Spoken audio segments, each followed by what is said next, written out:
अल्लाहि रब्बिल आलमीन वल आक़िबतु लिल मुत्तक़ीन वस्सलातु वस्सलामु अला सय्यिदिल अंबियाइ वल मुरसलीन व अला आलिहि व अस्हाबिहि अजमाइन। अम्मा बाद फ़अऊज़ु बिल्लाहि मिनश शैतानिर रजीम। बिस्मिल्लाहिर रहमानिर रहीम। मुहम्मदुर रसूलुल्लाह सदक़ल्लाहु मौलाना अज़ीम। इन्नल्लाह व मलाइकतहु युसल्लूना अलन नबी या अय्युहल्लज़ीना आमनू सल्लू अलैहि व सल्लिमू तस्लीमा। अस्सलातु वस्सलामु अलैका या रसूलल्लाह व अला आलिका व अस्हाबिका या सय्यदी या हबीबल्लाह। हम्द व सना के बाद निहायत ही मुअज़्ज़ज़ व मोहतशम उलमाए ज़ी वक़ार अवाम अहले सुन्नत, अल्लाह के फज़ल व तौफ़ीक़ से माह रबीउल सानी शरीफ में आज हम सबको वली कामिल आशिक़ सादिक़ उस्तादुल हुफ़्फ़ाज़ वल क़ुर्रा हज़रत अल्लामा मौलाना क़ारी अली मोहम्मद जलाली अलैहि रहमा के सालाना उर्स मुक़द्दस की इस नूरानी विजदानी तक़रीब में शिरकत की सआदत हासिल हो रही है। मेरी दुआ है कि रब्बे कायनात हम सबको क़िबला क़ारी साहब के फ़यूज़ व बरक़ात से माला माल फरमाए। क़िबला क़ारी साहब की ज़िंदगी एक खुली किताब थी। आपके पास पढ़ने वाले तलबाए किराम, आपसे मुलाकात करने वाले उलमाए ज़ी वक़ार अवाम अहले सुन्नत आपकी सीरत व किरदार को देखकर यकीनन मुतासर होते और कोशिश करते कि हम भी अपना रहन सहन, अपना अंदाज़ ज़िंदगी क़िबला क़ारी साहब की तरह ही कर लें। मैंने चूँकि काफ़ी अर्सा पहले ही क़ारी साहब से मेरी मुलाकात हुई और मुझे ये सआदत भी हासिल हुई कि मैंने उनकी निगरानी में एक साल यहाँ पर दर्स निज़ामी के चंद असबाक़ भी पढ़ाए और उनके साहबज़ादा वाला शान हज़रत अल्लामा मौलाना क़ारी मोहम्मद तैयब जलाली साहब के साथ चूँकि मेरी देरीना दोस्ती थी और अल्लाह के फज़ल व करम से आज भी कायम व दायम है। और इस सिलसिला में दौराने तालीम ही हम लोग यहाँ पे आया करते थे। तो मैंने क़ारी साहब की ज़िंदगी को जिस अंदाज में पाया कि क़ारी साहब को बिलखुसूस उन तलबा से ज़्यादा प्यार होता कि जो कुरान पढ़ते, दर्स हदीस पढ़ते, दर्स निज़ामी पढ़ते और फिर पढ़ने में जो नुमायाँ होते, क़ारी साहब की शफ़क़तों का अंदाज़ भी उनसे ज़्यादा होता जाता था। और यकीनन ये अल्लाह के मकबूल बंदों की निशानी है। इस पर मेरे पास एक दलील है। हज़रत सैयदना अबू हुरैरा रज़ियल्लाहु ताला अन्हु मस्जिद नबवी शरीफ में एक चबूतरा था जिसका नाम था सुफ़ा, जो आज भी मस्जिद नबवी शरीफ में मौजूद है। वहाँ पर गरीब सहाबाए किराम कभी 70, कभी 72, कभी कम, कुछ कम, कभी ज़्यादा, मुख्तलिफ औक़ात में रहते थे और रसूलुल्लाह सल्लल्लाहु अलैहि वसल्लम से कुरान की तालीम लेते और दूसरे सहाबाए किराम उनके साथ उनके खाने पीने का एहतमाम किया करते। और कभी ऐसा वक्त भी आता कि 2-2, 3-3 दिन फाके में भी गुजर जाते। हज़रत अबू हुरैरा रज़ियल्लाहु ताला अन्हु खुद इस हदीस से पाक के रावी हैं। फरमाते हैं कि एक दिन ऐसा भी आया कि 3 दिन से फाका था और भूख की शिद्दत मुझसे बर्दाश्त नहीं हो रही थी। पेट मेरा कमर को लग गया तो मैं मजबूर होकर सुफ़ा से बाहर निकला। मस्जिद नबवी शरीफ के बाहर गली में मैं बैठ गया ताकि किसी सहाबी का यहाँ से गुजर हो तो मैं उसको देखूँ, उससे कोई बात करूँ, वो मेरे चेहरे की जर्दी को देखकर मेरी भूख को जांच जाए, फिर मुझे खाने के लिए अपने साथ ले जाए। तो कहते हैं सबसे पहले मेरी मुलाकात हज़रत सैयदना सिद्दीक़ अकबर रज़ियल्लाहु ताला अन्हु से हुई। तो मैंने एक कुरान की आयत पढ़ी। मैंने कहा मा तक़ूलु फ़ी हाज़िल आया, कि शेख इस आय मुक़द्दसा के बारे में आपकी क्या राय है। मकसद मेरा ये था कि वो मेरी तरफ मुतवज्जे होते, मेरे चेहरे की जर्दी देख के भूख को जांचते, लेकिन हुआ ये कि सैयदना सिद्दीक़ अकबर ने मुझे बात बताई और आगे तशरीफ़ ले गए। मैं मायूस हुआ। थोड़ी देर गुजरी तो सैयदना फ़ारूक आज़म रज़ी अल्लाह तआला अन्हु तशरीफ़ ले आए। मैंने उनसे भी उसी आयत मुक़द्दसा के बारे में पूछा, तो फिर यही मकसद था कि वो मेरे चेहरे को देखकर मेरी भूख को जान लें, लेकिन न हुआ। उन्होंने भी आयत का माना बताया, तशरीफ़ ले गए। तो कहते मैं वहाँ से उठा कि मैं कहीं और जाके बैठूं, लेकिन कमज़ोरी की सूरत हाल इस तरह की थी कि आंखों के सामने अंधेरा छा गया और मैं मुंह के बल ज़मीन पे गिर पड़ा। कहते जूं ही गिरा, हमारे आका सल्लल्लाहु अलैहि वसल्लम खुद तशरीफ़ ले आए। प्यारे आका सल्लल्लाहु अलैहि वसल्लम ने अपना हाथ मुबारक मुझे थमाया और मुझे उठाकर अपने घर में तशरीफ़ ले गए और घर से पूछा कि कहीं कोई चीज़ खाने की है। तो आवाज़ आई कि एक दूध का प्याला है। तो हज़रत अबू हुरैरा कहते हैं मैंने सोचा कि आज तो मैं ये पीऊँगा। सरकार ने फरमाया अबू हुरैरा इस वक्त मस्जिद नबी शरीफ में कितने सहाबा हैं, सभी को बुला के लाओ।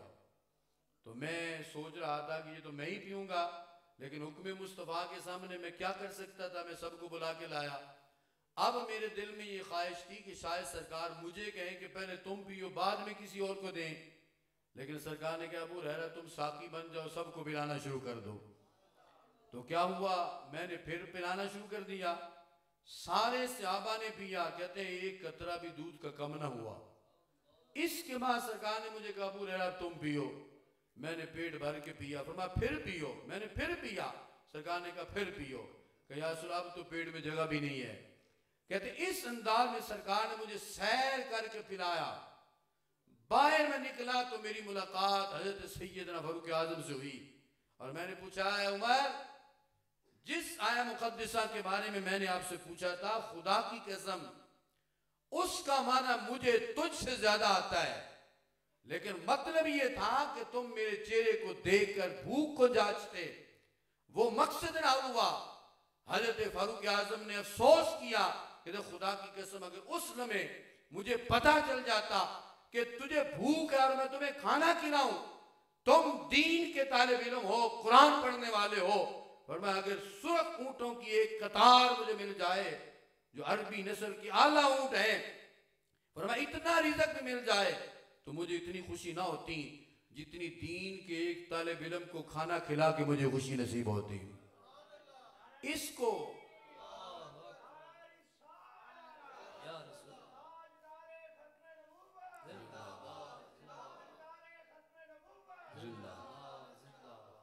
इसको अगर आप अमली जिंदगी में देखें तो मैंने खुद देखा, हमारे कितने उलमाए किराम जो काफ़ी देर से यहाँ आना जाना है और आप सारे जो शागिर्द हज़रात हैं उनके मिलने वाले हैं, वो खुद इस बात को अच्छी तरीके से जानते हैं कि किबला कारी साहब तलबा के साथ आपका जो अंदाज था मोहब्बत का और उनकी तालीम और तरबियत के लिहाज से और उनके कुरान पढ़ने के लिहाज से उनकी शफ़क़तों का जो अंदाज था वो इस अंदाज का था कि हाफ़िज़ लाल दीन अली रहमा की जिंदगी आपके सामने है कि जिन्होंने पढ़ा तो जिंदगी कारी साहब के नाम ही वक़फ़ कर दी, वरना यहीं पे जिंदगी बसर हो जाएगी। जिंदगी में अल्लाह ने उनको औलाद भी दी, घर के कितने अखराजात हुए, लेकिन का कारी साहब ने पढ़ाया, कितनी मोहब्बत दी है कि मुझे बीवी भी याद नहीं आती, बच्चे भी नहीं आते, हर वक्त कारी साहब भी याद रहते हैं। तो आखिर कोई तो बात थी उनके अंदर कि जो यहाँ आता यहीं का होके रह जाता। मैं खुद एक जामिया का नाज़िम मालियात हूँ, मेरे ज़िम्मे बहुत से उमूर हैं, लेकिन मैंने देखा कि तुलबा जब चले जाते हैं तो बाद में वापस आकर सालाना वो काम बहुत कम तुलबा जो करते हैं, यानी ईद के मौका पर या कुर्बानी के अलावा रमज़ान मुबारक में बहुत कम तुलबा रवाबत रखते हैं। इस जामिया की ये मैंने खुसूसियत देखी है कि वो तुलबा जिनकी दाढ़ी सफेद भी हो गई है वो भी ईद कुर्बान पे यहाँ जरूर आते हैं और बाकायदा 3 दिन गुजारते हैं, और 3 दिन ना तो 1 दिन लाजमी गुजारते हैं। क्यों? इसलिए कि कारी साहब ने उनके जिम्मे जिस खुलूस के साथ ये ड्यूटी लगाई कि दीन की शाद और तरवीज के लिए तुमने अपना 1 दिन कुर्बान करना है, वो कहते हैं हमने कारी साहब से अहद किया, जिंदगी भरी इस अहद को निभाते रहेंगे। तो ये उनकी मोहब्बत है जो मुंह बोलता सबूत है इस बात का कि आज भी तुलबा कारी साहब के विसाल को आज 7 साल गुजर गए हैं, लेकिन इसके बावजूद आज भी तुलबाए किराम आते हैं और बार बार आते हैं कि इस जामिया के साथ हमारा एक रूहानी ताल्लुक है। और मैंने अपनी आंखों से कई मामलात देखे। उस वक्त हम अभी लाहौर पढ़ा करते थे कि बोला अल्लामा तैयब साहब भी थे हमारे साथ। पाक वतन से एक लड़का आया था, उसका नाम था मोहम्मद अहमद। पहले वो लाहौर पढ़ता रहा, फिर वहां से इधर आ गया। कुरान बड़ा कमाल का पढ़ता था और कारी साहब को कुरान कोई सुना दे तो वो सारी रात ही सुनते रहते थे। वैसे आदतन उसमें कई खराबियां भी थी। तो वो किबला तैयब साहब के साथ यहाँ पे आ गया। तो कारी साहब का वो इंतहाई करीबी हो गया कि कारी साहब ने उसे कहना चलो आमद पढ़ो। वो या बार की बैठता 10-10 पारे पढ़ जाता और फिर बड़ी ऊंची आवाज में अच्छे अंदाज में पढ़ता और कारी साहब पार बैठ के झूमते रहते, सुनते रहते। मैंने अल्लामा साहब से कहा कि ये बंदा, इसकी आदतों में कई ऐसी खराबियां हैं, इसको कारी साहब के इतना करीब ना होने दो। तो कलामा तैयब साहब कहते हैं बात ये है कि इसकी जिंदगी जैसी भी है, ये कुरान इतना पढ़ता है कि अल्लाह जी को प्यार ही इससे बड़ा हो गया है। हालांकि उसके कई बाद में ऐसी आदतें जाहिर हुई, लेकिन कारी साहब ने उसको अपने करीब क्यों किया कि वो कुरान बड़ा अच्छा पढ़ता था। और तुलबा में भी जो कारी साहब का उतने ही ज्यादा करीबी होता था जितना कुरान अच्छा पढ़ता था। तो पता ये चला दीन पढ़ने वालों से प्यार करना ये सहाबा का तरीका है। और सहाबा के बाद इस उम्मत में रब ने अपने खास बंदों को अता फरमाया है। और जब वो दीन की वजह से उनसे प्यार करते हैं, ये एक ऐसा ताल्लुक है कि जिसे कुरान भी कहता है ये दुनिया में भी काम आता है, आखिरत में भी काम आता है। आप भी आज इतने दिनों, साल के बाद या कुछ माह के बाद आज इस रात में जो तशरीफ लाए हैं, आखिर आपको भी कारी साहब के साथ एक मोहब्बत है, इसलिए यहाँ पे आए हैं।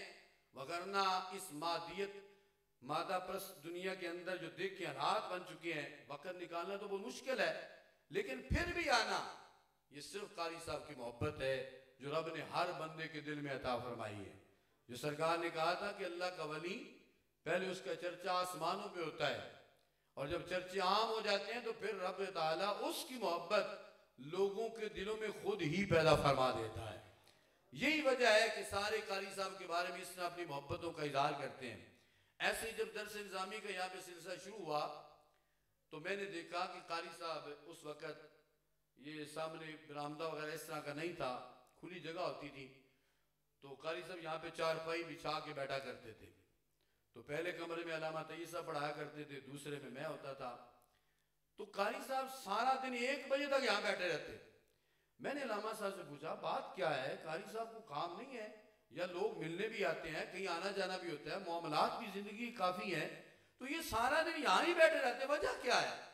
तो अल्लामा साहब ने कहा बात यह है कि कारी साहब जो अब्बा जी हैं वो कहते हैं यार जब तुम लोग पढ़ाते हो ना, तुम्हारे पढ़ाने की आवाज मुझे इतनी पसंद है कि तुम तुलबा को पढ़ाते रहते हो, मेरा दिल करता है मैं यहाँ बैठ के सुनता ही रहूं। इतना प्यार जिस बंदे को दीन के साथ हो और यकीनन उनकी मुंह बोलती मोहब्बत का मुंह बोलता, ये सबूत है कि किबला कायदे मोहतरम कंज़ुल उलमा व फ़ख्र इस्लाम मुफ्ती डॉक्टर मोहम्मद अशरफ आसिफ जलाली ज़ीद शरफ, जब आपने अकीदा तौहीद सेमिनार्स का सिलसिला शुरू किया तो किबला कारी साहब एक वाहिद शख्सियत है। आज में हमारे पास वीडियो प्रूफ मौजूद है, अव्वल से लेकर आखिर तक, हालांकि बीमार हैं थे उस वक्त भी, बार बार वाशरूम जाने की भी हाजत होती थी, अव्वल से आखिर तक किबला कायदे मोहतरम का बयान सुनते बैठ के।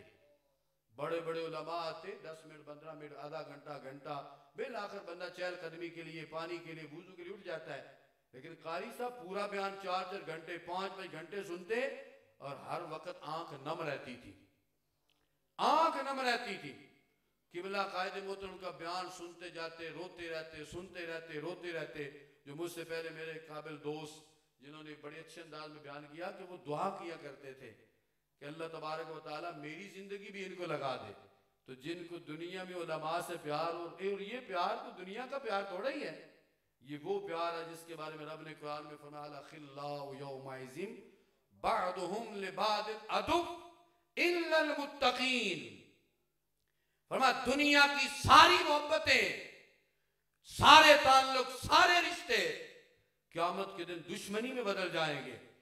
एक दुनिया का दोस्त दोस्त के खिलाफ खड़ा होकर कहेगा यार इसके साथ था तो मैं चोर बना, इसके साथ जाता तो डाकू बना, इसके पास बैठता था तो फला बुरी आदत पड़ी। फरमा एक दोस्ती ऐसी है जो दुनिया में भी खुशबू देती है और आखिरत में भी देगी, और वो है सिर्फ अल्लाह वालों की दोस्ती, अल्लाह वालों का प्यार। और जो इस अंदाज में दुनिया में उनसे प्यार करता है, यकीनन रब्बे कायनात उन्हें दोनों जहानों में सुरखुरी अता फरमाता है। यकीनन मैं मुबारकबाद पेश करता हूँ साहबजादगान को, और बिलखुसूस अल्लामा तैयब साहब को। उन्होंने जिस तरह इन गुज़िश्ता सालों में अलानत के बावजूद इस जामिया की तालीम और तरबियत के लिहाज से और इसकी तामीर के लिहाज से किरदार अदा किया है, और फिर गाहे बगैर खुद क्लास पढ़ाई है, और फिर मुकम्मल इंतजामात को उन्होंने देखा है, ये बहुत बड़ा एक इक़दाम है। आज तो तंदुरुस्त साहबजादे भी बेबाक हो जाते हैं ना, वो कहते हैं बाप की जागीर बैठेंगे हमें क्या है। ये वो आदमी कि जो हालत अलालत में भी इसकी तरफ मुतवज्जे हैं और हर वक्त कोशिश करते रहते हैं, और कई मरतबा फ़ोन पे भी हमसे बात करते हैं, हमें बुला लेते हैं यहाँ पर, क्या हो यार मशवरा करना है कि अब हम कौन सा कदम आगे उठाएं, किस अंदाज में आगे हमें निज़ाम तालीम को बढ़ाना चाहिए, बाकायदा हमें बुलाते हैं और हम यहाँ पे हाजिर होते हैं। तो ये उनका बहुत बड़ा एक इक़दाम है। इस पर मैं दुआ गो कि अल्लाह उन्हें बेहतरीन अजर व सवाब अता फरमाए, और अल्लाह उन्हें सेहत वाली लंबी ज़िंदगी अता फरमाए।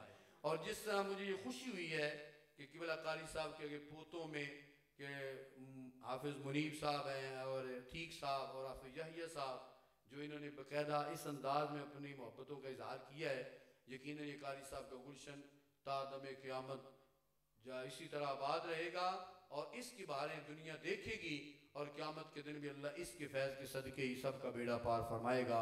दुआ है कि अल्लाह ताला हम सबको अमल की तौफ़ीक़ अता फरमाए।